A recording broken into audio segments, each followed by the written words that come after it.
Jūsų įmonė mini 28 veiklos metus. Nuo ko viskas prasidėjo ir kaip kilo idėja? Tai kaip sakėt, prieš tos 28 metus idėja kilo, kad kažką reikėtų pagaminti, ne tik tai užsimti mokslais, kaip tuo metu darėm doktorantūroje. Tai žmona buvo Vokietijoje, susitiko Štefaną, mūsų biznio partnerį, ir pradėjom kurti mintis, kad kažką reikėtų pagaminti.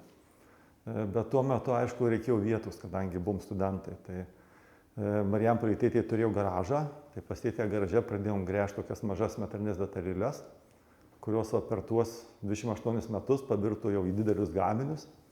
Išaugom iki gana didelių pastatų ir iki 180 žmonių kolektyvų. O jūsų plėtra planuojama, tai reiškia, kad ir darbuotojų daugės? Plėtra tai jinai tokia natūrali, mes jos labai taip, kiek reikia, tiek paaugam, kiek yra poreikių. Darbuotojų aišku didės, bet labiausiai didės, manau, automatizacija. Daugiau robotų, kurie dabar dirba, kad žmonės mažiau, žmonės dirbtų galvą, o robotai dirbtų rankom. Ačiū.